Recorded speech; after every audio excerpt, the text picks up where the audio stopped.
Subscribe कीजिए हमारे YouTube channel Saxena CP classes को और बेल आइकन को प्रेस कीजिए हमारा लेटेस्ट एजुकेशनल वीडियो सबसे पहले देखने के लिए।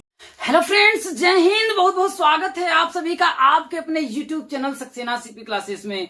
दोस्तों, आज की वीडियो में हम लोग सर्वांग समता तथा समरूपता के बारे में जानेंगे। सर्वांग समता क्या होता है, समरूपता क्या होता है, सर्वांग समता को सर्वांग समता ही क्यों कहा गया और समरूपता को समरूपता क्यों कहा गया। तो दोस्तों, शुरुआत करने से पहले छोटी सी रिक्वेस्ट है, चैनल पे नए होंगे तो मेरा मनोबल बढ़ाने के लिए चैनल को सब्सक्राइब कर लीजिएगा। और वादा करता हूं, यदि आपको कुछ भी नहीं आता होगा मेरे दोस्तों, तो वीडियो को लास्ट तक देखिएगा। आपको 100% दावे के साथ मैं कह रहा हूं, समझ में आएगा मेरे दोस्तों। बस आपको अंत तक आपको देखना है। आइए दोस्तों, ज्यादा न देर करते हुए हम लोग शुरुआत करते हैं। जैसा कि दोस्तों हम लोग जानेंगे, देखिए सर्वांग समता जिसको कॉन्ग्रुएंसी बोला जाता है, वो होता क्या है। अगर हम लोग सबसे जानते हैं कि कॉन्सेप्ट ऑफ कॉन्ग्रुएंसी, इसका कॉन्सेप्ट क्या है, तो देखिए सर्वांग समता का अगर हम लोग संधि विच्छेद करें, क्या होगा, सर्व का मतलब होगा सर्व प्लस अंग और प्लस क्या होगा, समान। समानता मतलब होता है सर्व अंग, अंग समान, समानता। तो सर्वांग समता क्या होता है, देखिए एक जैसे दिखने वाली वस्तुओं को, एक जैसा मतलब शकल उनकी क्या होनी चाहिए, एक जैसी होनी चाहिए। तो एक जैसे दिखने वाली वस्तुओं को यदि किसी धरातल पर रखा जाए, समझ लीजिए किसी बोर्ड पर भी एक जैसे दिखने वाली वस्तुओं को अगर रखा जाए और एक दूसरे को और उन लोगों को रखा जाए और वे वस्तुएं एक दूसरे को क्या करें, पूर्ण रूप से ढक लें, तो उन्हें एक दूसरे की सर्वांग समता कहते हैं। मतलब उसके सभी अंग, जैसे ये मेरी उंगली है, ये दोनों उंगली अगर मेरी बराबर है, इसकी लंबाई देखिए बराबर है, इस उंगली की लंबाई क्या है, बराबर है, इस उंगली की लंबाई बराबर है, इस उंगली की लंबाई बराबर है, इस उंगली की लंबाई बराबर है, तो ये अगर मैं इनको अगर ऐसे कर दूं मेरे दोस्तों, ऐसे पूरा, तो आप ऐसे पीछे से देख करके नहीं बता सकते हैं कि मेरे इधर कोई हाथ है। तो ये एक दूसरे के क्या है मेरे दोस्तों, सर्वांग सम है। क्या है मेरे दोस्तों, सर्वांग सम है। जैसे इस मार्कर की मैं बात कर रहा हूं, अगर इस प्रकार से इस मार्कर को मैं कर लूं, ऐसे मैं आपको देखूं और इसको देख करके मैं ऐसे करके ऐसे पीछे करके, ठीक है, मैं दिखा दूं और मैंने कहा था इसमें से कौन सा मार्कर वाला है कि वो है, तो आप नहीं बता सकते हैं कि कौन सा मैंने मार्कर लिया था मेरे दोस्तों, क्योंकि इसकी लंबाई, इसकी मोटाई, इसका कलर, सब कुछ क्या है, एक दूसरे के समान है। और मैं देखिए इस मार्कर को मैंने आपको दिखाया, अब ऐसे मैंने पीछे कर करके फिर दूसरे मार्कर को दिखाया, तो आप ये नहीं बता सकते हैं कि जो मार्कर मैंने पहले दिखाया था वही मार्कर है या फिर दूसरा मार्कर है, क्योंकि इसकी लंबाई, इसकी मोटाई, इसकी ऊंचाई, सब कुछ क्या है दोस्तों, बराबर है। तो जब सब कुछ बराबर है तो क्या हो गया, आपका सर्वांग सम हो गया। कैसे, ध्यान रखने की समझने की कोशिश करिए। ये मैंने एक वृत्त खींचा, ये मैंने एक वृत्त खींचा मेरे दोस्तों, समझिएगा, मैं आपको एक एक चीजों को आप लोगों को समझाता हूं। और इसी टाइप का सेम वृत्त मैंने एक और वृत्त खींच लिया, ठीक है। और इस वृत्त को समझने की कोशिश करिए, इस ये जो वृत्त है, इस वृत्त को यदि मैं इस वृत्त के ऊपर रख दूं तो ये सेम का सेम इसी पर चिपक जाए, पता ही ना चलेगा कोई दूसरा वृत्त इस पे रखा गया है मेरे दोस्तों, तो वो क्या होगा, सर्वांग सम होगा। जैसे इसकी देखिए यहां पर देखिए बड़ा हो गया है, लेकिन ये आपका क्या है, अभी बड़ा नहीं है, तो ये क्या होगा मेरे दोस्तों, ये आपका क्या है, दोनों सर्वांग सम है। बात समझने की कोशिश करिएगा। और या फिर देखिए इसकी लंबाई बड़ी है लेकिन एकदम सेम इसी के बराबर अगर होगा तो ये दोनों क्या होंगे, आपके सर्वांग सम हो जाएंगे।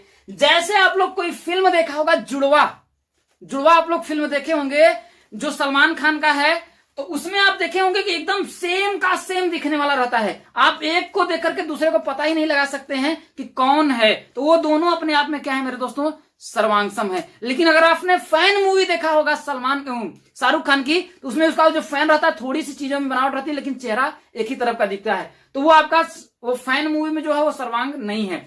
एग्जाम्पल में और मैं आप लोगों को क्लियर करना चाहता हूं कि जैसे मैं एक आपका एक आयत खींच लिया, ऐसे देखिए एक आयत खींच लिया, ये आयत खींच लिया मेरे दोस्तों, तो ध्यान रखिए इसकी अगर लंबाई 5 है तो इसकी लंबाई आपकी 5 होगी, और इसकी चौड़ाई अगर आपका 4 है तो इसकी लंबाई भी आपकी क्या होगी, चौड़ाई 4 होगी। तो ये जो है, ये वाला जो आयत है, इस आयत के क्या होगा मेरे दोस्तों, सर्वांग सम रहेगा। और खासियत ये भी ध्यान रखिएगा, इसका जितना क्षेत्रफल रहेगा, अगर इसका क्षेत्रफल बराबर आता है तब तो वो सर्वांग सम है, अदरवाइज सर्वांग सम आपका नहीं होगा। जैसे अगर मैं हूं, मेरे ही जैसा कोई एक लड़का मेरे बगल में खड़ा हो गया, सेम शकल सब कुछ उसका आपको देखने में लगता है, लेकिन थोड़ी सी हाइट अगर उसकी छोटी है, मेरे से छोटा है, या फिर उसका वेट मेरे से हल्का कम है, सब कुछ देखने में समान है लेकिन उसका वेट हल्का सा कम है, तो वो मेरे सर्वांगसम नहीं होगा मेरे दोस्तों। इस बात का आप लोग ध्यान रखिएगा। मैं और कुछ चीज बताता हूं। अगर मैं एक ऐसे त्रिभुज लेता हूं, ऐसे मैंने आपके एक त्रिभुज ले लिया, इस त्रिभुज को ले लिया, अगर इसकी लंबाई इसके बराबर, इसकी लंबाई इसके बराबर, इसकी लंबाई अगर इसके बराबर है, और इसका जो एरिया है, इस एरिया के आपका क्या होगा, ये जितना क्षेत्रफल घेरा है इसका क्षेत्रफल अगर बराबर करेगा तो वो क्या होगा मेरे दोस्तों, आपका सर्वांगसम होगा, क्योंकि इसके सभी अंग इसके समान हैं। लेकिन अगर ये मैंने ऐसे कर दिया मेरे दोस्तों, जैसे इसका 5 है, इसका आपका 4 है, इसका आपका 3 है, और दूसरा एक त्रिभुज मैंने खींचा, इसका मान लेते हैं 4 है, इसका आपका 3 है, इसका 2 है, तो ये इसके सर्वांगसम नहीं होगा, क्योंकि इसमें देखिए ये तो इसके बराबर है, मान लेते हैं इसके बराबर है, ये वाला इसके बराबर है, लेकिन ये इसके बराबर नहीं है, तो ये जो होगा आपका सर्वांगसम नहीं होगा मेरे दोस्तों। तो आप लोग देख करके कैसे पता लगाएंगे ये जो सर्वांगसम है कि सर्वांगसम नहीं है मेरे दोस्तों, तो उसका नियम है, आइए हम उसको नियम को जानते हैं। अब दोस्तों देखिए, त्रिभुज की जो आपकी सर्वांगसमता जो है चैप्टर है, इसमें त्रिभुज के बारे में ही आपको चैप्टर में दिया है, तो हम लोग त्रिभुज के ही बारे में आप लोग करेंगे। तो सबसे पहले सर्वांगसमता को और मैं अच्छी तरह से आप लोगों को क्लियर करना चाहता हूं कि ध्यान रखिएगा, सर्वांगसमता मतलब देखिए सभी सर्व मतलब सभी अंग मतलब होंगे समान होंगे, तब वो क्या होगा, सर्वांगसम होगा। जैसे यहां पर आप लोग देख रहे होंगे 2 चूड़ियां हैं, अगर इस चूड़ी के ऊपर अगर मैं इसी प्रकार से अगर इसको रख देता हूं, इस प्रकार से रख देता हूं, तो दोस्तों इसका जो आपका परिधि होगा, जो आपकी इसकी परिधि होगी वो भी देख रहे हैं। अगर आप ये नहीं देख करके आप सामने से नहीं बता सकते हैं कि इसके पीछे मैंने चूड़ी रखा है या नहीं रखा है मेरे दोस्तों, तो ये क्या होंगे, आपके सर्वांगसम होंगे। लेकिन अगर मैं इस प्रकार से कहूं कि ये भी तो इसी के आकार का है, ये भी तो इसके आकार का है, और अगर इसके देखिए क्या ये ढक ले रहा है क्या इसको, ये देखिए अगर क्या ये इसको ढक ले रही है, तो आपका ढक नहीं रही है, तो ये आपका जो होगा ये आपका सर्वांगसम नहीं होगा, क्योंकि इसके आकार तो इसी के जैसा है। देखिए इसके जैसा ये भी गोल है, लेकिन इसकी जो लंबाई इसकी जो ये है इसके बराबर नहीं है, क्योंकि इसका जो क्षेत्रफल निकालेंगे और इसका क्षेत्रफल दोनों का बराबर नहीं आएगा। तो सर्वांगसमता में क्या होता है मेरे दोस्तों कि सभी चीज क्या होते हैं आपके बराबर होते हैं। जैसे मैं इस चूड़ी को लिया हूं, तो इसके देखिए पीछे अगर आप मैंने ढक लिया तो पीछे वाली आपको चूड़ी नहीं दिखाई दे रही होगी, कि दिखाई दे रही है, आप लोग देख सकते हैं कि पीछे की चूड़ी आपको दिखाई नहीं दे रही, आगे की ही दिखाई दे रही होगी। तो ये क्या है, सर्वांग समता को दर्शा रहा है, मतलब ये दोनों क्या है अपने आप में, इसके सभी अंग समान है। इसका अगर क्षेत्रफल अगर हम निकालेंगे तो जो क्षेत्रफल इसका होगा वही क्षेत्रफल आपका इसका होगा। अगर इसका मैं परिधि निकालूं तो जो परिधि आपकी इसकी होगी वही परिधि क्या होगी, इसकी होगी। यदि मैं इसका अगर मैं इसका व्यास निकालूं, व्यास ज्ञात करूं, तो जो व्यास इसका होगा वही व्यास इसका होगा, जो त्रिज्या इसकी होगी वही त्रिज्या इसकी होगी। तो यही होती है मेरे दोस्तों सर्वांग समता, कि जिस प्रकार से एक प्रकार से ये चूड़ी हो गई, इस चूड़ी के ऊपर इसमें मैं चूड़ी को देखूं रखूं, तो आप पीछे वाली चूड़ी को देख करके नहीं बता सकते हैं, क्योंकि ये सभी इसके अंग क्या है मेरे दोस्तों, समान है। तो यही क्या है आपका, देखिए सर्वांग समता है मेरे दोस्तों। समझ में आपका आ गया होगा। अब आपके सिलेबस में दिया है त्रिभुज की सर्वांग समता, तो हम लोग देख करके कैसे पता लगाएंगे कि ये सर्वांगसम होंगे। तो दोस्तों सबसे पहले पहला चीज है सर्वांग समता। देखिए यदि कोई त्रिभुज है, मैंने 2 त्रिभुज आपका लिख लेता हूं, ये आपका एक त्रिभुज हो गया, ठीक है। इस त्रिभुज का मैं नाम देता हूं ABC। एक और मैं त्रिभुज ले लेता हूं, क्योंकि सर्वांग समता कम से कम दो ही चीजों में होती है। इसका मैं मान लेता हूं DEF। अब ध्यान रखिएगा, यहां देखिए साइड साइड साइड मतलब भुजा भुजा भुजा। यदि किसी 2 त्रिभुज की भुजा, देखिए भुजा भुजा भुजा मतलब कि इस त्रिभुज की ये भुजा इसके बराबर हो, ये भुजा इसके बराबर हो और ये भुजा इसके बराबर हो, तो ये दोनों त्रिभुज क्या होंगे, आपके सर्वांगसम हो जाएंगे। क्योंकि तीनों भुजाएं अगर बराबर होंगे तो इस त्रिभुज को इस त्रिभुज पे ला करके हम रख देंगे, तो ये दोनों क्या होगा आपका, दिखेगा नहीं, क्योंकि इसका जो क्षेत्रफल होगा इसका भी वही क्षेत्रफल होगा। अगर मान लेते हैं इसका जो भी आपका जो बोल सकते हैं कि इसका जो परिमाप जो होगा इसका भी वही परिमाप होगा। अब कैसे, कहने का मतलब दोस्तों इसमें क्या बराबर, देखिए AB बराबर है किसके, DE के, क्या है मेरे दोस्तों, DE के। और AC, देखिए AC बराबर है किसके, DF के, किसके है, DF के।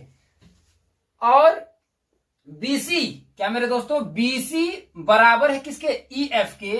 तो EF के तो क्या होगा, देखिए साइड साइड साइड साइड इसकी बराबर इसके, ये इसके बराबर, ये इसके बराबर, तो साइड साइड साइड तो क्या होगा, देखिए आपका त्रिभुज ABC क्या होगा आपका, देखिए सर्वांगसम का चिन्ह है, तो त्रिभुज ABC आपका सर्वांगसम होगा किसके, DEF के। किसके आपका होगा, DEF के। पहला त्रिभुज का यही नियम होता है मेरे दोस्तों कि यदि त्रिभुज की तीनों भुजाएं, दो त्रिभुजों में दोनों भुजाएं क्या हो, तीनों भुजाएं बराबर हो, तो वो दोनों त्रिभुज क्या होगा आपका, सर्वांगसम होगा। ये बात समझ में आपको आ गई होगी। दूसरा नियम क्या कहता है कि साइड एंगल साइड, क्या समझ में आया दोस्तों, कि भुजा कोण भुजा, मतलब एक भुजा एक कोण और एक भुजा अगर बराबर हो तो वो त्रिभुज क्या होंगे, आपके सर्वांगसम माने जाएंगे। जैसे ये आपको समझ में आया। दूसरा आपका देखिए मैं आपको कर देता हूं, कहने का मतलब अगर AB बराबर हो AE के, ध्यान रखिएगा, AB बराबर हो किसके, DE के। किसके मेरे दोस्तों, DE के। और देखिए एक भुजा हो गया और एक कोण, ये कोण आपका मान लेते हैं, ये कोण बराबर हो गया या ये कोण बराबर हो गया या ये कोण बराबर, कोई भी कोण, ध्यान रखिएगा। तो AB बराबर DE, देखिए AB बराबर मैंने क्या कर लिया, DE, और BC बराबर EF के। और देखिए बीच में क्या है, देखिए कोण B बराबर कोण E, ये कोण इसके बराबर, क्योंकि बीच में आपका कोण दिखा रहा है, तो कोण B बराबर कोण E हो गया। और BC बराबर अगर आपका EF हो गया तो त्रिभुज ABC, ये जो त्रिभुज ABC है वो सर्वांगसम होगा त्रिभुज DEF के। ध्यान रखिएगा, त्रिभुज DEF के सर्वांगसम होगा। लेकिन लेकिन लेकिन एक बात का और आपको ध्यान रखना है, यदि इस प्रकार से दे दिया त्रिभुज आपका, देखिए बराबर दिया लेकिन ऐसे दे दिया कि AB बराबर, एक चीज ध्यान रखिएगा, AB बराबर दे दिया आपका DE के। किसके मेरे दोस्तों, DE के दे दिया। ये बात आपको समझ में आ गई। और कोण A बराबर कोण D दे दिया, मतलब कि कोण A बराबर कोण D दे दिया।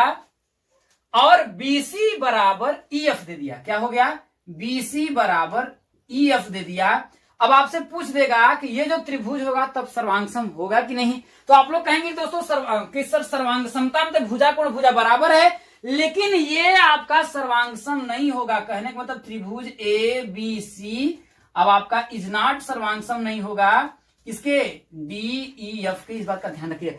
क्यों, क्योंकि इसमें जो कोण होना चाहिए दो भुजाओं, इस भुजा और ये दो भुजाओं के बीच का कोण होना चाहिए मेरे दोस्तों, तभी त्रिभुज क्या होगा, आपका सर्वांगसम होगा। अगर इसको आपका दिया, अगर इसको बराबर दिया, जैसे आपका यहां पर दिया, देखिए AB बराबर DF और कोण A बराबर कोण D, यदि AC बराबर DF देता, यहां पर AC बराबर, ध्यान रखिएगा, यदि AC बराबर अगर आपका क्या होता, DF देता, तो ये कोण इस दोनों त्रिभुजों के बीच में आ जाता, तब आपका सर्वांगसम होता।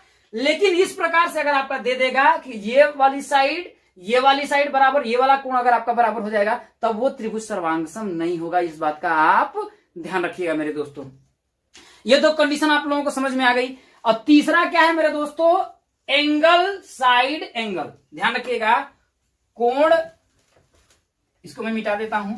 अगला जो चीजें हैं आपका क्या है कि एंगल साइड एंगल, मतलब कोण भुजा कोण, मतलब कि कोई भी आपका दो त्रिभुज है, उसका यदि ये कोण मान लेते हैं, ये कोण इस कोण के बराबर हो जाए, मतलब कि कोण A बराबर कोण क्या हो जाए, D हो जाए, ठीक।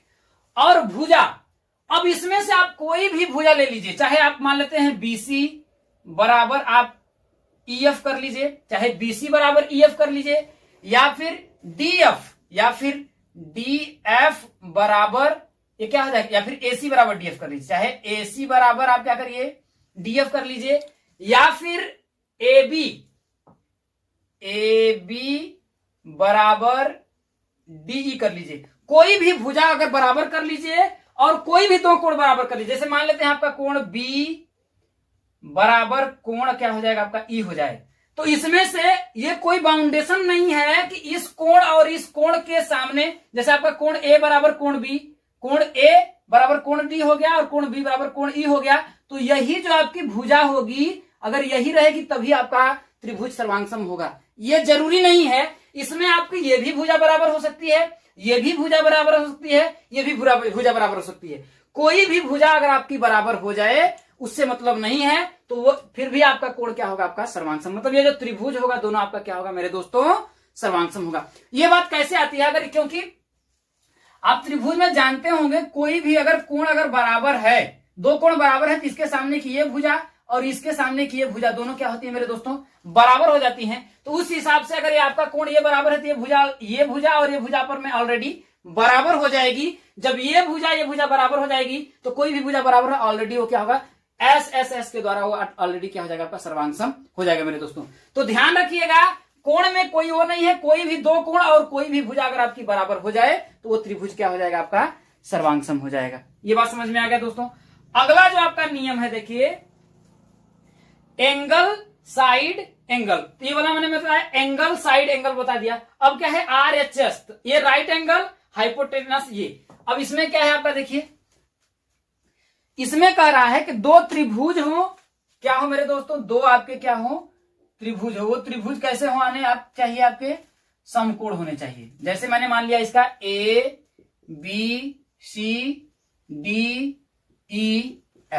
ध्यान रखिएगा।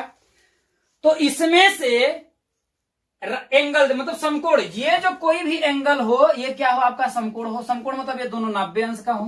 कहने मतलब कोण B बराबर क्या हो, कोण E हो। और ये दोनों क्या होने चाहिए मेरे दोस्तों, 90 डिग्री बराबर क्या होने चाहिए, 90 डिग्री होने चाहिए।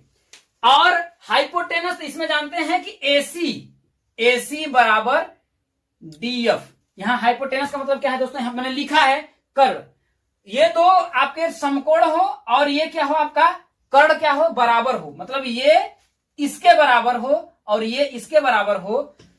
और कोई भी एक भुजा, यहां देखिए साइड दिया ना, तो कोई भी भुजा, ये भुजा इसके बराबर हो या फिर ये भुजा इसके बराबर, कोई भी भुजा अगर बराबर हो, या फिर आपका हो जाए AB बराबर DE, और या फिर BC बराबर EF हो। इन दोनों में से कोई भी भुजा अगर आपकी बराबर होगी तो त्रिभुज क्या हो जाएगा, ABC क्या होगा मेरे दोस्तों, सर्वांगसम होगा। किसके, त्रिभुज DEF के। ध्यान समझ में आई बातें। इसमें से कोई भी भुजा, ये भुजा भी बराबर हो सकती है और ये भुजा बराबर होगी तो इसके, या फिर ए भुजा इसके बराबर हो जाए तब भी दोनों त्रिभुज आपके क्या हो जाएंगे, सर्वांगसम हो जाएंगे। ये चौथा। पांचवा जो रूल है मेरे दोस्तों, ये तीसरा और पांचवा दोनों समान ही है लेकिन इस प्रकार से भी आ जाता है। तो वही बात है, कोई दो कोण त्रिभुज में क्या हो जाए, आपके दो त्रिभुज हो, जैसे मैंने दो त्रिभुज लिख दिया। अब इसके कोई दो कोण कह रहा था, मान लेते हैं ये कोण बराबर हो गया, अब ये कोण इसके कोण के बराबर हो गया। ये मान लेते हैं ABC मान लेते हैं, इसको ABC मान लेते हैं। तो ये कोण मतलब कि सॉरी ये DEF मान लेते हैं। तो कोण A बराबर कोण क्या होगा आपका D हो जाए, कोण B बराबर कोण क्या हो जाएगा आपका E हो जाए। और इसमें से कोई भुजा मतलब कि AB बराबर हो जाए, क्या हो जाए आपका DE के हो जाए, और या फिर BC बराबर हो जाए किसके, EF के, और या फिर क्या हो जाए AC बराबर हो जाए DF के। क्या हो जाए आपका AC बराबर हो जाए DF के। इसमें से कोई भुजा बराबर हो जाएगा तो त्रिभुज क्या हो जाएगा, ABC क्या हो जाएगा मेरे दोस्तों, सर्वांगसम हो जाएगा। त्रिभुज किसके, DEF के। तो इतना में है दोस्तों। और इस प्रकार से आपका त्रिभुज का सिमिलरिटी आप लोग चेक कर सकते हैं। आपको दे देगा त्रिभुज और उस आधार पे आपसे पूछ देगा क्या यह त्रिभुज जो है सर्वांगसम है या नहीं, आपको चेक करके बताना है। तो आइए दोस्तों, परीक्षा में पूछे गए जो प्रश्न हैं उन प्रश्नों के माध्यम से हम आपको चीजों को समझाते हैं, चीजें और आपकी क्या हो जाएंगी, क्लियर होंगी। अब दोस्तों देखिए, ये जो क्वेश्चंस है ये 2017 आपकी परीक्षा में पूछा गया है। तो इस प्रश्न को लिए हैं। अब क्या कह रहा है देखिए, यदि त्रिभुज ABC और त्रिभुज PQR में क्या है, दो त्रिभुज है, इसको हम लोग सॉल्व करना है। तो पहले हम लोग इसको सॉल्व करते हैं। क्या कह रहा है कि त्रिभुज ABC और त्रिभुज PQR में AB बराबर इतना, BC बराबर इतना, AC बराबर इतना, PQ बराबर उतना, QR बराबर इतना और PR बराबर इतना सेंटीमीटर, त्रिभुज की सर्वांग समता का परीक्षण करना है। तो सबसे पहले आपका देखिए त्रिभुज ABC और त्रिभुज PQR है। इसका मतलब क्या है, आपका दो त्रिभुज है। तो हम क्या करते हैं, दो त्रिभुज बना लेते हैं। क्या करते हैं, आपका दो त्रिभुज बना लेते हैं। ये आपका हो गया ए बी सी। और दूसरा जो आपका त्रिभुज कह रहा है, इस त्रिभुज में आपको क्या करेंगे, देखिए पी क्यू आर दे दिया है। अब क्या करा इसमें, ए बी कितना है, देखिए आपका 3.5 सेंटीमीटर है। और बीसी, ये जो बीसी है आपका कितना है, देखिए 7.1 सेंटीमीटर है। और एसी, ये एसी जो है आपका 5 सेंटीमीटर है, ये 5 सेंटीमीटर है। अब इसमें देखिए आपका पी क्यू बराबर 7.1 है, मतलब पी क्यू ये वाला जो है आपका 7.1 सेंटीमीटर है। और क्यू आर बराबर आपका 5 सेंटीमीटर है, 5 सेंटीमीटर है। और पी आर बराबर 3.5 सेंटीमीटर है। तो आपको त्रिभुज की सर्वांग समता का परीक्षण करना है। अब जरा एक बात बताइएगा दोस्तों, इसमें देखिए ये जो त्रिभुज है थोड़ा सा आपका इस प्रकार से अटपटा देखने को लग रहा होगा, लेकिन ये जो त्रिभुज है वो सर्वांगसम है। कैसे है, देखिए एसी की जो लंबाई है यहां पर क्यू आर की लंबाई है दिया है ना। तो ऐसा करिए, इस त्रिभुज को हम लोग क्या करते हैं, देखिए कुछ भी नहीं करना है। देखिए इस त्रिभुज को हल्का सा हम लोग क्या करते हैं मेरे दोस्तों, ऐसे आपको घुमा देते हैं। बस समझ में आया कि इस त्रिभुज को, या फिर कुछ भी आपको नहीं करना है, इस त्रिभुज को आपको क्या करना है, हल्का सा अगर इसको हम घुमा देंगे तो ये वाला जो साइड्स है यहां पर आ जाएगा, क्या ये वाला साइड्स ऐसे आ जाएगा, और ये वाला साइड्स आपका यहां पर चला जाएगा, और ये वाला साइड्स उधर चला जाएगा। इसको सिर्फ हमें घुमा देना। चलिए मैं घुमा करके बना दे करके आपको दिखाता हूं त्रिभुज को। तो ये आपका हो जाएगा, देखिए आपका इसमें आपका बीसी, ये वाला आपका ये बी हो जाएगा, इसमें मैं थोड़ा छोटा कर देता हूं, ये सी हो जाएगा, ये बीसी हो जाएगा, ये 7.1 हो जाएगा। देखिए मैंने इसको क्या किया, हल्का से ऐसे करके घुमा दिया मेरे दोस्तों। तो ये वाला जो है यहां पर चला जाएगा, और 3.5 जो है यहां पर आ जाएगा, 3.5 ये, और ये जो 5 सेंटीमीटर था जब घूम गया तो यहां पर आ गया होगा 5 सेंटीमीटर। ये समझ में आया।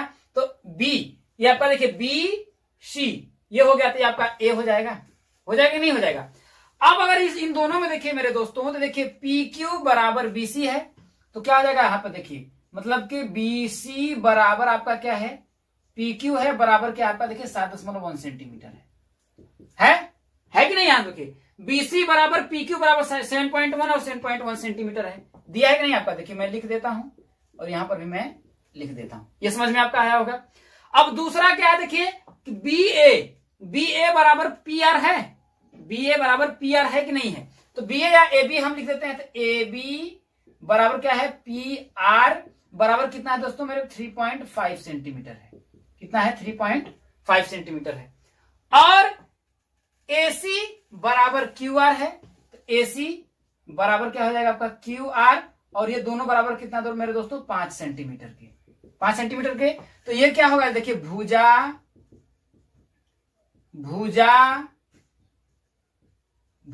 अभी हमने सर्वांग समता का परीक्षण किया था कि तीनों कोई दो त्रिभुज है, यदि त्रिभुज की तीनों भुजाएं क्या हो, अगर बराबर हो तो वो क्या होगा, आपका सर्वांगसम त्रिभुज होगा। तो इसमें क्या करेंगे, क्या हो जाएगा, त्रिभुज ए बी सी क्या हो जाएगा आपका, सर्वांगसम हो जाएगा। क्या होगा आपका, सर्वांगसम होगा त्रिभुज पी क्यू आर के, किसके, भुजा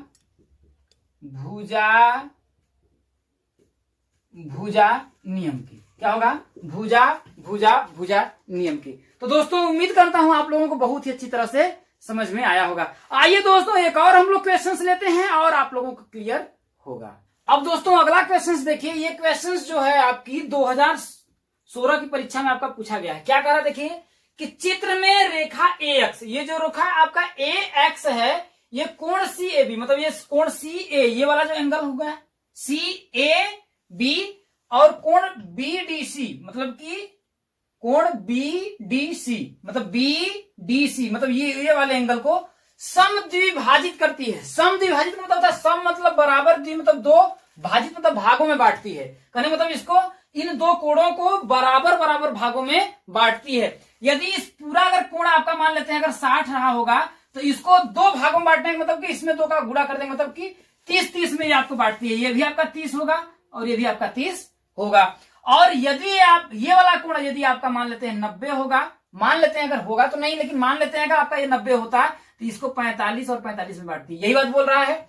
तो उन तीन तथ्यों को लिखिए जो यह सिद्ध करें कि त्रिभुज ABD मतलब ABD ये वाला त्रिभुज और त्रिभुज ACD और ACD दोनों क्या है आपका सर्वांग सम है। आपको यही लिखना है मेरे दोस्तों। तो देखिए मैं आपको एकदम अच्छी तरह से आपको समझाने की कोशिश करता हूं। चलिए जब ये दो भागों में बांट देती है, जब बांट देता है तो ये देखिए नीचे वाला एक त्रिभुज अलग बनता है और ऊपर वाला आपका एक त्रिभुज अलग बनता है। मैं यहां पर आपको अलग अलग करके दिखाता हूं तो आपको बहुत अच्छी तरह समझ में आएगा। मतलब ये आपका इस फॉर्म में बन जाएगा। देखिए एक त्रिभुज आपका ये इस फॉर्म में बनेगा। ये ऊपर वाला मैं लिखता हूं देखिए ACD के, किसको मैं लिख रहा हूं ACD। इस प्रकार से आपका एक त्रिभुज बनेगा। और नीचे वाला को मैं ऐसे अगर करके लिखता हूं तो ये भी आपका इस फॉर्म में आपका बनेगा, क्योंकि इसके ऊपर रखेंगे तो ढका जाएगा। ऊपर वाले पार्ट में ऐसे लिख देता हूं, ऐसे आप लोगों को लिख देता हूं, ठीक है। अब ये क्या मिलेगा आपका, देखिए ये वाला एंगल जो है आपका B है, ये आपका A है और ये आपका है ये है आपका D है। इस प्रकार से दो प्रकार से आपका बनेगा। अब इसमें से आपको ये देखना है, आपको करना है देखिए ABD। तो दोस्तों ध्यान रखिएगा जब इस एंगल को दो भागों में ये बांटता है तो इस दो प्रकार के इस प्रकार से बनेगा। तो इसमें आपका हो जाएगा देखिए C और ये वाला एंगल देखिए ये वाला AD क्या हो जाएगा मेरे दोस्तों, कोण CAD। देखिए ये वाला एंगल जैसे मैं यहां पर मिटा देता हूं इस प्रकार से होगा। तो इससे और इसको ये दो भागों में बटेगा क्या, तो कोण CA और यहां तक D, ये वाला सिर्फ एंगल की मैं बात कर रहा हूं, क्या बराबर होगा कोण BAD के। क्या ये एंगल और ये वाला एंगल आपस में यहां पर बराबर, एंगल को दो भागों में बांट रहा है तो क्या मैं बोल सकता हूं कि CAD बराबर होगा BAD के। वही चीज क्या है, BAD बराबर होगा कि नहीं होगा, तो हो जाएगा बराबर कोण BAD। ये समझ में आया मेरे दोस्तों, होगा ये जो, क्योंकि दो बराबर भागों में बांट रहा है तो ये कोण इस कोण के बराबर होगा कि नहीं होगा। तो वही मैं CAB नहीं कर रहा हूं, CA यहां तक D ये वाला कोण और BAD आपस में बराबर हो जाएंगे, ये हो गया। दूसरा चीज क्या होगा कि CDA ये वाला एंगल भी तो दो भागों में बांट रहा है। क्या कर रहा है कि AX इसको D और A को दो भागों में बांट रही है। तो ये वाला एंगल ये और ये आपस में बराबर होगा क्या, यहां पर ये जो है, तो हम क्या बोल सकते हैं कि कोण CDA क्या हो जाएगा, CDA बराबर कोण CDA बराबर कोण BDA। देखिए BDA क्या हो जाएगा, कोण BDA ये हो जाएगा। अब तीसरा चीज कि ये जो रेखा है AD इन दोनों में कॉमन है, तो क्या मैं ये कह सकता हूं क्या AD बराबर AD, मैं कह सकता हूं नहीं, क्योंकि ये दो त्रिभुजों में ये जो भुजा है बराबर है। देखिए AD बराबर AD इन दोनों में ये वाली एक ही भुजा है, तो ये तो आपस में बराबर है कि नहीं है, क्योंकि ये दोनों में है तो दोनों में क्या है कि आपके देखिए समान है। तो ये आपका क्या हो गया कोण, ये आपका क्या हो गया कोण, देखिए कोण, ठीक है, सॉरी ये कोण, ये कोण, ये कोण, कोण और एक भुजा। तो कोण और क्या है आपका देखिए भुजा के द्वारा क्या मैंने अभी आपको बताया था क्या कि जब किसी दो त्रिभुज की दो कोण और एक भुजा बराबर हो तो दोनों आपस में क्या होते हैं मेरे दोस्तों, सर्वांगसम होते हैं। तो इस प्रकार से हम कह सकते हैं कि त्रिभुज AB क्या है आपका D, क्या दोस्तों त्रिभुज ABD क्या होगा आपका सर्वांगसम होगा त्रिभुज ACD के। क्यों दोस्तों, बाई किसमें, angle side rule, angle side मतलब कि कोण भुजा नियम से, रूल के यहां पर मैं हिंदी में लिख देता हूं नियम से। तो उम्मीद करता हूं दोस्तों आप लोगों को सर्वांग समता का जितना भी कॉन्सेप्ट में था आपके चैप्टर में मैंने पूरा बता दिया और उस पर आधारित जो क्वेश्चन पूछा जाता है वो भी बता दिया। और उम्मीद नहीं पूरा विश्वास है कि आप लोगों को समझ में बहुत अच्छी तरह से आया होगा। जैसा कि दोस्तों देखिए समरूपता जिसको बोलता है सिमिलरिटी बोला जाता है, तो सर्वांग समता में तो सभी अंग आपके क्या थे, समान थे। लेकिन समरूपता में क्या होता है, देखिए कि परिभाषा में लिखा है कि वे आकृतियां जिनका आकार समान हो, मतलब आकार समान होने का मतलब चेहरा और बनावट देखने में एक ही जैसी लगे, किंतु यहां पर लगा दिया है किंतु उनका जो विस्तार है उनकी जो माप है, उनका जो परिमाप है, उनका जो आपका क्षेत्रफल है, वो क्या हो, अलग अलग हो, उसे हम लोग बोलते हैं समरूपता बोलते हैं। लेकिन आपके सिलेबस में आपका समरूप त्रिभुज के बारे में बोल रहा है, यहाँ पर त्रिभुज की बात कर रहे हैं, या फिर हम लोग सिंपल बोल देंगे कि वे आकृतियां जिनका आकार क्या हो, आपका समान हो, सिर्फ हम समरूप की बात करते हैं, समान हो, किंतु किंतु किंतु उनका जो विस्तार होगा या माप होगा या परिमाप होगा या जो क्षेत्रफल होगा बराबर नहीं होगा, देखने में उसी शकल का होगा, वो क्या होगा मेरे दोस्तों, समरूप कहलाएगा। जैसे अगर एग्जाम्पल के तौर पे मैं आप लोगों को दिखाऊं, तो मैं दो चीजें आप लोगों को दिखाता हूं। यहां आप देख रहे होंगे मेरे पास, ये देखिए दो चूड़ियां हैं, ये देखिए आपके सामने दिख रही होंगी, मैंने आपको डिटेल में बताया था। तो ये जो चूड़ी है, ये दोनों चूड़ी एक ही शकल की दिख रही है, एक ही तरह से, लेकिन अगर इसको एक दूसरे के ऊपर मैं रख रहा हूं तो देखिए आपको पीछे की चीजें नहीं दिख रही हैं। तो ये एक दूसरे में अपने आप में सर्वांगसम है। लेकिन यदि मैं इन दो चूड़ियों की बात करूं, इनका, तो इनकी जो बनावट है मेरे दोस्तों एक जैसी ही है, गोल ये भी है, गोल ये भी है, लेकिन ये एक दूसरे को ढक नहीं पा रही। देखिए इसकी लंबाई जो है आपकी, देखिए थोड़ी छोटी है, देखिए ये चल फिट नहीं आपकी बैठ पा रही है, आप देख रहे होंगे, ये देखिए इसकी जो लंबाई है आपकी इसके कंपेयर में छोटी है। तो ये दोनों अपने आप में क्या होंगे मेरे दोस्तों, समरूप होंगे। देखिए इसमें क्या कहा, किंतु विस्तार, अब इसका देखिए विस्तार थोड़ा बड़ा है, ये उससे कंपेयर में थोड़ा सा छोटा है, लेकिन शकल उसी प्रकार है। माप, अगर इसका परिधि मापा जाए, इसकी परिधि मापा जाए तो अलग अलग आएगा, और परिमाप, ये इसकी जो परिमाप है, और इसका दोस्तों क्षेत्रफल अगर इसका निकालेंगे तो अलग अलग आएगा। लेकिन ये दोनों का जो गोल है, शकल जो है दोस्तों एक ही जैसी है, तो इसलिए क्या है, आपके समरूप है। समरूप तो होंगे लेकिन ये सर्वांगसम नहीं होंगे। ये देखिए, देख रहे हैं, इसमें ऐसा लग रहा है ये चूड़ी आपकी घुस जाएगी। तो समझ में आपको आ गया होगा दोस्तों कि समरूप त्रिभुज क्या होते हैं। और मैं आप लोगों का एग्जांपल देता हूं, जैसे ये देखिए, ये आपका एक आयत है, ये आपका एक आयत है, और ये भी आपका एक आयत है, ठीक है। तो देखिए इसकी जो शकल है, ये भी आयत है और ये भी आयत है, लेकिन क्या इसका जो परिमाप, इसका परिमाप आपस में बराबर है? तो ये दोनों क्या होगा आपका दोस्तों, अपने आप में समरूप होगा, ये अपने आप में समरूप होगा। अब मैं ऐसे एक त्रिभुज बनाता हूं, जैसे ये एक त्रिभुज बनाता हूं और एक ऐसे त्रिभुज में बनाता हूं, तो ये आपस में क्या होगा अपन दोस्तों, समरूप होगा, सर्वांगसम नहीं होगा। मैं दो एक वृत्त बनाता हूं, ये मैं वृत्त बना लिया और एक बहुत बड़ा सा वृत्त बना लिया, तो ये दोनों अपने आप में क्या होगा मेरे दोस्तों, समरूप होगा। क्या होगा, ये अपने आप में समरूप होगा। और ये मैं आपका एक ये बनाता हूं बेलन, इस प्रकार से शंकु बनाता हूं, और एक मैं और थोड़ा सा इससे बड़ा शंकु बनाता हूं मेरे दोस्तों, ऐसे, ठीक है। तो ये अपने आप में क्या होगा मेरे दोस्तों, ये दोनों अपने आप में समरूप होंगे, ना कि सर्वांगसम होंगे। बस शकल सम के समान मतलब होता है, देखिए के समान रूप मतलब होता है शकल, चेहरा जो भी बोल सकते हैं। तो समरूप का क्या मतलब होता है दोस्तों, रूप जो इसकी शकल है इसी के समान है, लेकिन बराबर नहीं है। अब बराबर नहीं होगा तो क्या होगा मेरे दोस्तों, ये समरूप के रूप का है लेकिन वही नहीं है। हम लोग जैसे अगर आप बोलते हैं, अरे एक लड़का मैंने देखा, वो मान लेते हैं कि वंदना था, लड़की का नाम है, वंदना के रूप का था यार, तो क्या होगा, वो उसके समरूप का था, लेकिन वो वंदना वास्तव में तो थी नहीं, तो वो क्या होगा, शकल उसकी उससे मिलती जुलती थी, तो हो जाएगा समरूप। मतलब मिलती जुलती जो शकल होगा, इसकी शकल देखिए इससे मिलती जुलती है, इसकी शकल इससे मिलती जुलती है, इसकी शकल इससे मिलती जुलती है, और इसकी शकल इससे मिलती जुलती है, तो ये आपस में क्या होंगे मेरे दोस्तों, समरूप होंगे। अब समरूपता का आपका नियम क्या है दोस्तों, आइए हम लोग उसको डिटेल में जानते हैं। अब दोस्तों देखिए, त्रिभुज की आपका त्रिभुज चैप्टर दिया था, त्रिभुज की समरूपता का नियम क्या होता है।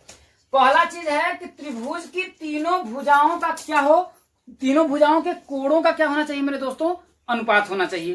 तो त्रिभुज की तीनों भुजाओं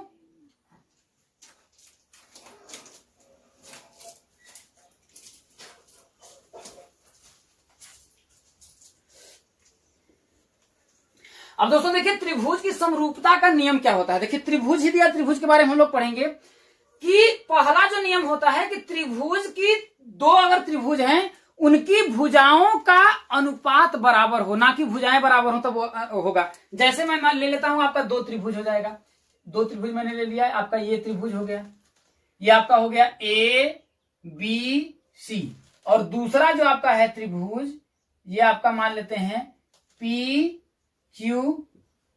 हो गया। तो ये दोनों त्रिभुज समरूप होंगे यदि AB बटा के PQ, ध्यान रखिएगा ए बी बटा पी क्यू, क्योंकि अनुपात ए बी बटा पी क्यू का जो मान आए वो मान बराबर हो ए सी बटा के पी आर। क्या होगा? ए सी बटा के पी आर और बीसी बटा के क्या हो जाएगा? Q R. यदि इन तीन भुजाओं के अनुपात अगर क्या होंगे आपके बराबर होंगे, किसका? देखिए ए बी, इस भुजा और इस भुजा का क्या होगा? अनुपात, और इस भुजा और इस भुजा का अनुपात, और इस भुजा और इस भुजा का अनुपात अगर क्या होगा? तीनों के अनुपात अगर बराबर होंगे तो क्या होगा दोस्तों? ये त्रिभुज क्या हो जाएगा आपका? तब त्रिभुज ए बी सी क्या होगा मेरे दोस्तों? समरूप होगा किसके? त्रिभुज पी क्यू आर की। ये समझ में आया मेरे दोस्तों? तो अगर आपको ऐसे ही आपका रहेगा कि दोनों त्रिभुज समरूप हैं, इसको सिद्ध करना होगा, तो दोस्तों इसके इस भुजा और इस भुजा का अनुपात, और इस भुजा का अनुपात, और इस भुजा का अगर अनुपात क्या होता है? यदि बराबर आता है तो ये त्रिभुज क्या होंगे दोस्तों? समरूप होंगे। दूसरा क्या है मेरे दोस्तों? कोण कोण कोण, या फिर हम सिर्फ बोले कोण कोण बोल सकते हैं, तब पर भी आपका क्या होगा? वो बराबर होगा। जैसे ध्यान रखिएगा, अगर तीनों कोण अगर आपके क्या हो जाए? बराबर हो जाए, तो इसको मैं मिटा करके फिर से मैं बनाता हूं। जैसे क्या कह रहा है कि दो त्रिभुज हो, समझने की कोशिश करिएगा। ये आपका दो त्रिभुज हो, अब ये त्रिभुज मैंने थोड़ा सा बड़ा बना लिया है, ठीक है। अब कह रहा है ये त्रिभुज ए बी सी है, ये आपका पी क्यू आर है। अब कह रहा है कि यदि इसके तीनों कोण बराबर हो जाए या फिर दो कोण भी बराबर हो जाए, तब पर भी वो आपका समरूप होगा। तो ध्यान रखिए, अगर मान लेते हैं ये कोण, अब मैं क्यों कह रहा हूं कि दो कोण ही अगर आपके बराबर हो जाए तो त्रिभुज समरूप हो जाएगा? इसलिए हो जाएगा, देखिए अगर कोण बराबर होने का मतलब नहीं है कि त्रिभुज ही बराबर हो जाएगा। कोण बराबर होने का मतलब ये नहीं है कि त्रिभुज बराबर हो जाए। क्यों? क्योंकि अगर मान लेते हैं मैं 7 7 7, ये भी 7 है, ये भी 7 है, ये भी 7 है, अगर ये है और एक त्रिभुज में मान ले लिया आपका, देखिए 2 2 2 का, तो इसका भी एंगल क्या होगा? 60 60 60 होगा, और इसका भी एंगल आपका क्या होगा? 60 60 60 होगा। लेकिन ये देखिए, ये देखने में तो सिमिलर मिल रहा है, ये अपने आप में एक समरूप तो होंगे मगर सर्वांग सम नहीं होंगे, क्योंकि इनका जो परिमाप है इनके बराबर अलग है। सिर्फ कोण क्या है? आपके बराबर है। इसलिए कह रहा है यदि तीनों कोण अगर बराबर हो जाएं तब ये त्रिभुज समरूप होगा। ठीक है, क्या होगा मेरे दोस्तों? समरूप हो जाएगा। अब इसको अगर आपको कह रहे हैं, मैं ये बोल रहा हूं अगर दो ही कोण अगर आपके बराबर हो, क्या हो मेरे दोस्तों? यदि मैं कहूं कि ये कोण मान लेते हैं आपका अल्फा है, ये मान लेते हैं कोण बीटा है, और ये भी कोण आपका अल्फा है, और ये भी कोण आपका क्या है? बीटा है। अब कह रहे हैं यदि दो कोण ही, जैसे मैंने बोला सिर्फ दो कोण भी अगर आपके अगर क्या हो जाए? बराबर हो जाए, तो वो त्रिभुज क्या होगा? आपका समरूप हो जाएगा। तो मान लेते हैं कि ये त्रिभुज के तीनों कोणों का योगफल कितना होता है मेरे दोस्तों? 180 होता है। 180 होता है, तो कोण ए प्लस कोण बी अब प्लस कोण सी बराबर 180 अंश हो जाएगा। और इधर देखिए कोण पी प्लस कोण क्यू प्लस कोण आर बराबर 180 होगा। होगा कि नहीं होगा? होगा। अब देखिए कोण ए बराबर आपका अल्फा है, प्लस कोण बी बराबर बीटा है, प्लस कोण सी बराबर 180 अंश हो जाएगा। अब कोण सी बराबर हम करें तो इस अल्फा और बीटा इधर जाएगा, तो हो जाएगा 180 माइनस अल्फा प्लस बीटा, यही होगा ब्रैकेट में अल्फा प्लस बीटा। और इधर देखिए कोण पी बराबर क्या है आपका? देखिए अल्फा दिया है, क्या दिया है? कोण पी बराबर अल्फा प्लस कोण बी बराबर आपका कोण बीटा दिया है, प्लस कोण आर बराबर कितना दिया? 180 अंश। अब कोण आर बराबर अगर हम निकालें तो ये क्या होगा आपका? 180 माइनस अल्फा प्लस बीटा होगा क्या? 180 माइनस अल्फा प्लस बीटा। तो कोण सी के बराबर क्या आपका? कोण आर नहीं आ गया क्या?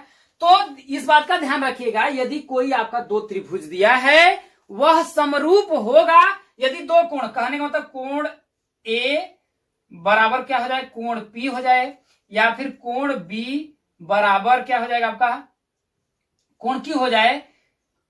तो या फिर देखिए तीनों दिया तो तीनों मान लेंगे, कोण सी बराबर क्या हो जाए? कोण आपका आर हो जाएगा। तो ये दोनों त्रिभुज ए बी सी क्या होगा? समरूप होगा किसके? त्रिभुज पी क्यू आर के। क्या होगा मेरे दोस्तों?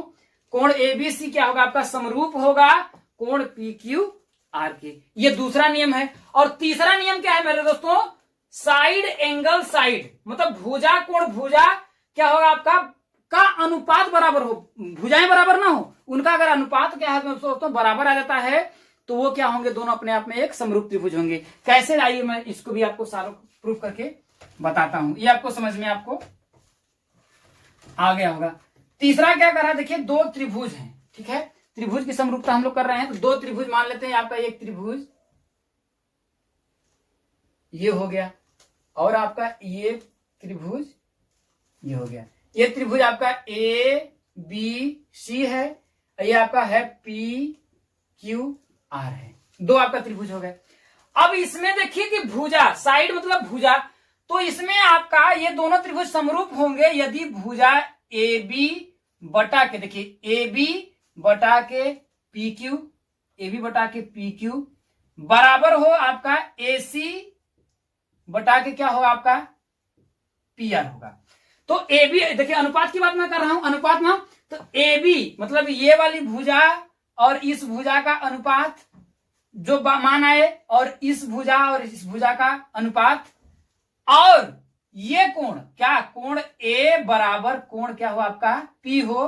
तो ये जो त्रिभुज होगा, ध्यान रखिएगा, तो ये आपका जो त्रिभुज है ए बी सी, त्रिभुज ए बी सी क्या होगा आपका समरूप होगा त्रिभुज पी क्यू आर के। इस बात का ध्यान रखिएगा कि क्या होगा, यदि इस भुजा का अनुपात बटा के इस भुजा का अनुपात, मतलब कोई भी दो भुजाओं का अनुपात हो, यही नहीं कि मैं इस भुजा को ले सकता हूं, इस भुजा और इस भुजा का अनुपात और इस भुजा का अनुपात, और ये कोण अगर आपके बराबर हो जाए तब क्या होगा, समरूप त्रिभुज होगा।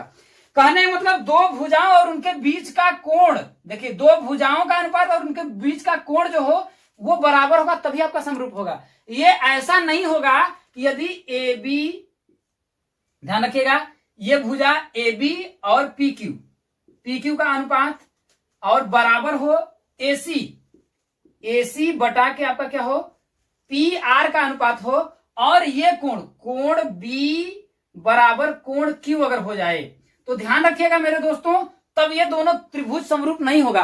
क्योंकि अभी सर्वांग समता के नियम में मैंने आपको बहुत अच्छी तरह से बताया है कि दो भुजा, जैसे मैं अगर ये भुजा ले रहा हूं तो इस भुजा के बीच का ये कोण होना चाहिए, ये वाला कोण अगर आपका बराबर होगा तभी वो समरूप होगा। अगर ये समरूप होगा, क्यों, अगर आपका देखिए कोण मैंने बताया ना, ये कोण अगर इस कोण के बराबर होगा तब। यदि मैं ये दो भुजाएं ले रहा हूं, इस और इस भुजा के ले रहा हूं, तो इस भुजा और इस भुजा का अनुपात बटा के इस भुजा और बराबर इस भुजा और इस भुजा का अनुपात, और ये कोण अगर आपके बराबर होंगे, ये कोण, तब आपका क्या होगा, वो समरूप होगा। अगर इस भुजा का अनुपात दे दिया, इधर इस भुजा का अनुपात दे दिया आपका, इस भुजा और इस भुजा का अनुपात, इस भुजा का अनुपात, और ये कोण आपका बराबर दे दिया, तब आपका वो समरूप नहीं होगा। तो दोस्तों यही है आपका समरूपता का नियम। आइए दोस्तों परीक्षा में पूछे गए हम कुछ प्रश्नों को सॉल्व करते हैं और अच्छी तरह से आप लोगों को क्लियर हो जाएगा। अब दोस्तों देखिए आपका क्वेश्चन क्या कर रहा है, देखिए दो समरूप त्रिभुज के क्षेत्रफल का अनुपात 25:36 है, तो उनकी ऊंचाइयों का अनुपात ज्ञात कीजिए। तो इसको जानने से पहले दोस्तों, अगर कोई दो समरूप त्रिभुज होगा तो ध्यान रखिएगा उसके क्षेत्रफलों का, भाई ये दोनों त्रिभुज आपके समरूप होंगे यदि इनके क्षेत्रफलों का अनुपात बराबर होगा, इनकी ये जो लंबाई है ए बी स्क्वायर बटा के पी क्यू का स्क्वायर, ये बराबर होगा ए सी स्क्वायर बटा के पी आर स्क्वायर, भाई ए सी की स्क्वायर बटा के पी आर स्क्वायर के इसके अनुपात के, और बराबर होगा बीसी का स्क्वायर बटा के क्यू आर के स्क्वायर के बराबर होगा उसकी ऊंचाइयों का अनुपात। मतलब इतनी चीजें आपकी क्या होंगी, बराबर होंगी। मेरी बात को समझने की कोशिश करिएगा कि मैं ये बता रहा हूं कि अगर आपके दो त्रिभुज होंगे, अगर वे समरूप होंगे तो उनके क्षेत्रफलों का अनुपात जो आएगा, मान लेते हैं इसके क्षेत्रफल का जो अनुपात आएगा वो आपका बराबर होगा यदि इसकी इस लंबाई और इस लंबाई का अनुपात करेंगे उस अनुपात के बराबर होगा, या फिर इसके और इसके स्क्वायर और इसके स्क्वायर के अनुपात करेंगे तो जो मान आएगा वह मान बराबर होगा, या फिर इसका ये जो साइड है इसकी वर्क करेंगे और इसका वर्क करके जो अनुपात ज्ञात करेंगे वो मान बराबर होगा, या फिर इसकी जो ऊंचाई है इन दोनों ऊंचाइयों के अनुपात के क्या होगा, आपका बराबर होगा। दोस्तों ये बात समझ में आ गई। या फिर अगर परिमाप ज्ञात करते हैं, जैसे परिमाप ज्ञात करते हैं तो इस भुजा और इस भुजा के अनुपात के बराबर होगा। मतलब कि ये तो अगर इस त्रिभुज का पूरा जो परिमाप ज्ञात करेंगे और इस त्रिभुज का पूरा जो हम परिमाप ज्ञात करेंगे, वो परिमाप ज्ञात करने के बाद जो मान आएगा वह मान जो मान आपका मान लेते हैं आता है 1/2, तो 1/2 इसकी ये भुजा और इस भुजा का परिमाप अगर ज्ञात करेंगे, मतलब रेशियो ज्ञात करेंगे तब पर भी वो 1/2 ही आएगा। और AC बटा के PR, और AC बटा के अगर PR का जो मान आएगा वह भी 1/2 ही आएगा। और क्यू आर बटा के बीसी का जो मान आएगा वह भी 1/2 आएगा, और H1 बटा के H2 का मान भी 1/2 आएगा। कहने का मतलब यह है कि इसका जो परिमाप का जो रेशियो होगा, इसका जो रेशियो होगा, इसका जो रेशियो होगा, इसका जो रेशियो होगा, सभी क्या होगा आपका दोस्तों, बराबर होगा। और इसमें भी त्रिभुज का क्षेत्रफलों का जो अनुपात ज्ञात करेंगे, अगर मान लेते हैं कुछ आपका क्षेत्रफल इसका है, कुछ उसका क्षेत्रफल मान लेते हैं, उसका क्षेत्रफल मान लेते हैं अगर आपका P आया है, तो इसका स्क्वायर और इसका स्क्वायर का अनुपात करेंगे तब पर भी फिर आपका P आएगा, और इसका स्क्वायर और इसका स्क्वायर करेंगे तब फिर भी आपका P आएगा। तो ये बातें आपको समझ में आ गई होंगी। तो वही क्वेश्चन आपका क्या कर रहा है, हम इसको सॉल्व करते हैं, समझ गए होंगे आपकी बातों को। दो समरूप त्रिभुज के क्षेत्रफलों का अनुपात इतना है, उनकी ऊंचाइयों का अनुपात ज्ञात करिए। तो दोस्तों त्रिभुज के क्षेत्रफल, तो यहां पर हम लोग हल करते हैं। देखिए त्रिभुज का, मान लेते हैं त्रिभुज एबीसी हो गया, मतलब त्रिभुज का क्षेत्रफल, या फिर पहले त्रिभुज का क्षेत्रफल बटा के दूसरे त्रिभुज का क्षेत्रफल। अब आपका क्या पूछा दोस्तों, उनकी ऊंचाइयों का अनुपात। मान लेते हैं ऊंचाइयों का अनुपात क्या होगा, मान लेते हैं H1 का स्क्वायर बटा के H2 का स्क्वायर हम कर देंगे कि नहीं कर देंगे। अब इनके त्रिभुज के क्षेत्रफलों का अनुपात दिया, देखिए 25 बटा के 36 दिया है। कितना दिया है आपका, 25 बटा के आपका 36 दिया है। और यहाँ H1 बटा के H2 का हम क्या कर सकते हैं, होल स्क्वायर कर सकते हैं, क्या हो जाएगा। तो H1 देखिए ऊंचाइयों का अनुपात पूछा है, न कि ऊंचाइयों के वर्ग का अनुपात पूछा है। तो ऊंचाइयों का अनुपात अगर करेंगे तो ये इधर आएगा तो आपका करड़ी में हो जाएगा। तो हो जाएगा देखिए H1 बटा के H2 बराबर हो जाएगा आपका 25 बटा के क्या हो जाएगा आपका 36 हो जाएगा। तो जब इसमें करेंगे तो ये हो जाएगा, देखिए आपका बराबर हम कर सकते हैं। देखिए 5 गुणित 5, इधर देखिए 6 गुणित 6 कर देंगे तो 2 पेयर बनेगा। तो आपका ऊंचाइयों का अनुपात क्या आएगा, H1 बटा के H2 बराबर आपका आएगा 5 बटा के 6। तो अनुपात पूछ रहा है तो देखिए H1 रेशियो H2 बराबर 5 रेशियो 6 होगा, और यही क्या होगा मेरे दोस्तों, आंसर होगा। तो उम्मीद करता हूं ये आप लोगों को बहुत अच्छी तरह से समझ में आ गया होगा। आइए दोस्तों हम लोग अगले क्वेश्चंस को सॉल्व करते हैं।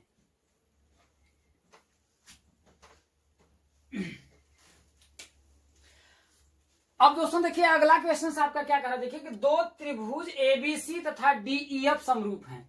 अब हम लोग दो त्रिभुज बना लेते हैं। आपका देखिए ये दो त्रिभुज हमने बना लिया ए बी सी, और अगला आपका जो एक त्रिभुज है वो है मेरे दोस्तों डी ई एफ।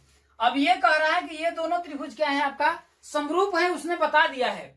अब यदि एबी की जो लंबाई है दोस्तों 1.2 सेंटीमीटर है, ठीक है, और डीई ये वाली जो लंबाई आपका 1.4 सेंटीमीटर है, यही है। तो त्रिभुज एबीसी और त्रिभुज डीईएफ के क्षेत्रफल की तुलना कीजिए। तो अभी जस्ट हमने बताया था कि क्षेत्रफलों का अनुपात, अभी मैंने बताया था कि त्रिभुज जैसे मान लेते हैं ए बी सी का क्षेत्रफल और त्रिभुज डीईएफ का क्षेत्रफल, इतना जो क्षेत्रफल होगा इन दोनों के क्षेत्रफल का अनुपात जो होता है वो बराबर होता है। मान लेते हैं इसका क्षेत्रफल और इसका क्षेत्रफल में निकाला, कुछ मान लेते हैं आपका 10 ही आ जाता है। मान लेते हैं उसका जो क्षेत्रफल आता है निकालने के बाद रेशियो जब आपका आता है, मान लेते हैं आपका दोस्तों रेशियो मान लेते हैं आपका 3/4 आता है। मान लेते हैं कि 3/4 आता है, तो यह जो 3/4 अभी आएगा। आप यदि आप ए बी का स्क्वायर करें और डी ई का स्क्वायर, मतलब ए बी का जो स्क्वायर करेंगे जो मान आएगा, और डीई का स्क्वायर करेंगे जो मान आएगा, उन दोनों का अगर अनुपात निकालेंगे फिर तो वही मान क्या आएगा, इसका भी अनुपात 3/4 आएगा। और यही मान आएगा यदि आप क्या करेंगे, बराबर क्या है आपका, देखिए एसी का स्क्वायर बटा के क्या है आपका डीएफ का स्क्वायर करेंगे, जो मान आएगा वही मान 3/4 इसका भी आएगा, और वही मान आएगा आपका क्या होगा बीसी का स्क्वायर बटा के क्या हो जाएगा ईएफ का स्क्वायर आएगा। और वही मान क्या होगा, अगर इन दोनों को मान लेते हैं एक लंबाई अगर ऊंचाई देते हैं, ये मान लेते हैं आपका H1 है, यही मान लेते हैं आपका H2 है, तो H1 स्क्वायर बटा के H2 का स्क्वायर, मतलब इन दोनों का ऊंचाइयों का अगर वर्ग करेंगे, वर्ग करने का अनुपात ज्ञात करेंगे तो वही 3/4 ही आएगा। तो इस क्वेश्चन में आपसे क्या कह रहा है, अब तक आपको समझ में आ गया होगा कि क्षेत्रफलों का अनुपात कह रहा है। तो हम लिख सकते हैं क्या, त्रिभुज ए बी सी का क्षेत्रफल बटा के त्रिभुज क्या आपका डीईएफ का क्षेत्रफल बराबर क्या होगा ए बी का स्क्वायर बटा के क्या हो जाएगा आपका मेरे दोस्तों DE का स्क्वायर। यही अब क्षेत्रफलों का आपका अनुपात की तुलना करना है तो यही हो जाएगा। देखिए आपका त्रिभुज ABC का क्षेत्रफल बटा के त्रिभुज DEF का क्षेत्रफल बराबर इसका हो जाएगा। देखिए 1.2 का क्या है होल स्क्वायर बटा के क्या है आपका देखिए 1.2 का होल स्क्वायर और है 1.4 कितना है आपका 1.4 इतने का क्या है आपका होल स्क्वायर है। तो जब आप इसका वो करेंगे मेरे दोस्तों तो हो जाएगा देखिए त्रिभुज ABC का क्षेत्रफल बटा के त्रिभुज DEF का क्षेत्रफल बराबर 1.2 में 1.2 का गुणा करेंगे तो क्या हो जाएगा आपका देखिए 1.44 आएगा बटा के आपका इसका करेंगे तो आपका हो जाएगा देखिए 1.4 में आपका 1.4 में 4 चौके 16 4 एकम 4 1 5 4 एकम 4 1 एकम 1 तो आपका हो जाएगा 6 5 4 9 196 कितना आएगा मेरे दोस्तों 1.96 आएगा। तो यही जो आपका क्षेत्रफलों का क्या कह रहा है देखिए तो उनकी तुलना करना है तो तुलना करेंगे तो क्या हो जाएगा दोस्तों त्रिभुज ABC का क्षेत्रफल रेशियो अगर करेंगे तो त्रिभुज DEF का क्षेत्रफल बराबर अगर हम इसको करें तो मेरे दोस्तों तो देखिए हो जाएगा देखिए दोनों में 100 का गुणा कर देंगे तो हो जाएगा देखिए 144 अनुपात 196 144 अनुपात 196 होगा। इसमें से यदि आपको कुछ काटना है तो यहीं पर काटेंगे। जैसे देखिए दशमलव को हमको चाहे तो हटा दें इसको काटना होगा तो देखिए अगर हम 2 से काटें तो आपका कितना हो जाएगा 72 हो जाएगा। यहाँ हो जाएगा 9 दूना 18 8 दूना के 16 फिर 2 से काट करिए 36 होगा। यहाँ करेंगे तो 4 दूना 8 9 दूना के 18 तो क्या हो जाएगा आपका देखिए आएगा आपका इसको अगर हम कट करेंगे तो क्या हो जाएगा 36:49 में आएगा और यही क्या होगा मेरे दोस्तों आंसर हो जाएगा उनके क्षेत्रफलों का अनुपात हो जाएगा मेरे दोस्तों। तो उम्मीद है दोस्तों आप लोगों को बहुत ही अच्छी तरह से समझ में आया होगा। तो दोस्तों इस वीडियो की यहीं पर समाप्ति करते हैं।